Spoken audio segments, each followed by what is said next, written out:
আজ তোমাদের শেখাবো কত সহজে কর্তৃকারক ও কর্মকারক নির্ণয় করা যায়। ভিডিওটা একটু যদি মন দিয়ে দেখো তাহলে আশা করি তোমরা খুব সহজেই কর্তৃকারক নির্ণয় এবং কর্মকারক নির্ণয় শিখতে পারবে। দেখো, আমি প্রথমে একটা বাক্য নিয়ে নিয়েছি। রাম শ্যামকে বই পড়ায়। ওপরের আমরা যে বাক্যটা নিয়েছি, এই বাক্যের মধ্যে আমরা একটা ক্রিয়াপদ দেখতে পাচ্ছি। অর্থাৎ বাক্যের মধ্যে যেটা ক্রিয়াপদ থাকবে সেটাকে প্রথমে খুঁজে বার করতে হবে।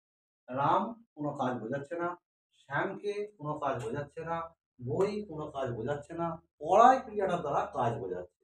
অর্থাৎ এই ক্রিয়াটার দ্বারা মানে যার দ্বারা শক্তি খরচা হয়, অর্থাৎ কাজ বোঝাচ্ছে, এটা আমরা বুঝতে পারছি পড়ায়। এই পড়ায় ক্রিয়াপদটাকে প্রথমে আমরা এই বক্সে লিখে নেব।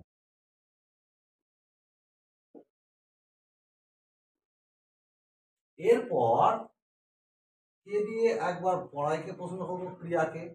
আবার কি বা কাকে দিয়েও পড়াইকে পড়ায় ক্রিয়াপদটাকে প্রশ্ন করবো। দেখা যাক, প্রশ্নটা হচ্ছে কে পড়ায়। উত্তরটা তাহলে রাম পড়ায়। কাকে? শ্যামকে। তাহলে কে পড়ায়? রাম পড়ায়। তাহলে আমরা এখানটা রাম লিখে দিলাম। এই রাম হয়ে গেল কর্তৃকারক। ব্যাপারটা আরেকবার ক্লিয়ার করে বলি।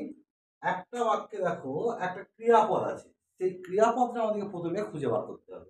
রাম শ্যামকে বই পড়ায়, এই বাক্যের মধ্যে পড়ায় ক্রিয়াপদটা আমরা বক্সের মধ্যে লিখে নিলাম। এরপরে এই পড়ায় ক্রিয়াপদটাকে কে দিয়ে প্রশ্ন করলাম। কে পড়ায়? উত্তর রাম। তাহলে রাম হয়ে গেল কর্তৃকারক। আবার দেখো, এই ক্রিয়াপদকেই এই দুটো প্রশ্ন দিয়ে প্রশ্ন করব। কি পড়ায়? উত্তরটা কিন্তু বই। তাহলে বই এই ঘরে লিখে নেব। আরো একটা রয়ে গেছে, কাকে পড়ায়? উত্তর হচ্ছে শ্যামকে পড়ায়। তাহলে লিখে নেব শ্যাম। তাহলে বই আর শ্যামকে হয়ে গেল কর্মকার। ব্যাপারটা পরিষ্কার। গোটা কথা উদাহরণ দিয়েছি, তোমরা করতে পারো কিনা আমার সাথে দেখো। আমি আরেকবার ওটা ক্লিয়ার করে দিই। রাম শ্যামকে বই পড়ায়, পড়ায় ক্রিয়াপদটা এই বক্সে লিখে নেবো। এরপর কে দিয়ে প্রশ্ন করব, কে পড়ায়? রাম। তাহলে কর্তৃকারক হয়ে গেল রাম। তাহলে আবার কি কাকে দিয়ে প্রশ্ন করবো, একই ক্রিয়াপদ, এই ক্রিয়াপদটাকে। কি পড়ায়? বই। কাকে পড়ায়? শ্যামকে। তাহলে বই আর শ্যামকে হয়ে গেল কর্মকারক। এটা মুছে দিই। আমরা এবার পরবর্তী যেগুলো আমরা করব ঠিক করেছি, দেখো আমার সঙ্গে চেষ্টা করো তোমরা পারো কিনা। মা শিশুকে চাঁদ দেখায়, এখানের মধ্যে কোনটা ক্রিয়াপদ? মা না, শিশুকে এটাও নয়, চাঁদ এটাও নয়, দেখায়। তাহলে দেখায় ক্রিয়াপদটা কিন্তু আমরা এখানে লিখে নেব। এবার প্রশ্ন করব, কে দেখায়? উত্তরে পাচ্ছি মা। তাহলে এখানে তাহলে মাটা কি কারক হয়ে গেল? মাটা কর্তৃকারক হয়ে গেল। আবার রয়ে গেল কি, কি দেখায়? উত্তর দেখো চাঁদ। তাহলে চাঁদ লিখে ফেললাম এখানে। আবার কাকে দেখায়? উত্তর দেখো শিশুকে। তাহলে এখানে লিখে দেবো শিশু। তাহলে চাঁদ আর শিশু হয়ে গেল কর্মকারক, মা হয়ে গেল কর্তৃকারক। যাক, আরো একটা উদাহরণ আছে, দেখি করতে পারা যায় কিনা। পাখি ছানাকে ফল খাওয়ায়, তাহলে এখানের মধ্যে ক্রিয়াপদ কোনটা? অবশ্যই খাওয়ায়। তাহলে খাওয়ায়টা লিখে নেব।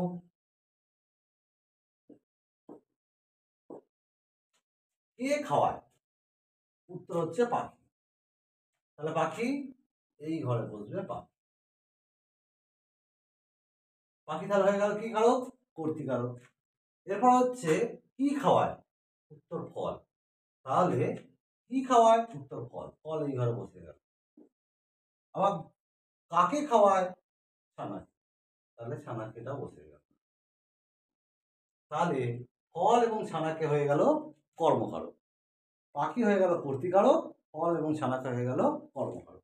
আরো একটা আছে 3 নম্বরটা, দেখা যাক কত সহজে কর্তৃকারক এবং কর্মকারক নির্ণয় করা যায়। আমরা একটা পদ্ধতি আবিষ্কার করলাম। সঙ্গীতা সাবিনাকে গান শেখায়, এখানের মধ্যে কোনটা ক্রিয়াপদ? শেখায়। অবশ্যই শেখায়। তাহলে শেখায়টা এখানে লিখে দেবে। কে শেখায়? সঙ্গীতা। তাহলে সঙ্গীতা কি কারক? কর্তৃকারক। আবার একটা প্রশ্ন আছে, কি শেখায়? তাহলে কি শেখায়? গান শেখায়, গান। তাহলে গান এই ঘরে লিখে নেব। আবার কাকে শেখায়? সাবিনাকে।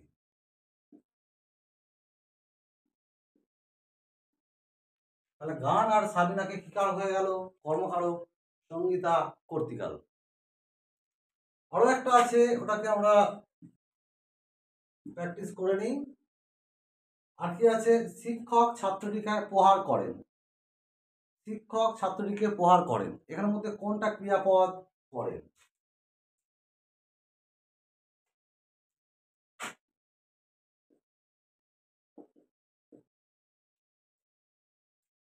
তাহলে শিক্ষক, আচ্ছা কে করেন? কাজটা করে শিক্ষক, তাহলে লিখবো শিক্ষক। তাহলে শিক্ষক হয়ে গেল কর্তৃকারক। আচ্ছা, তাহলে কি করেন?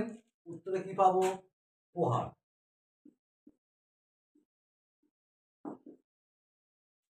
তাহলে কাকে প্রহার করেন? ছাত্রটি।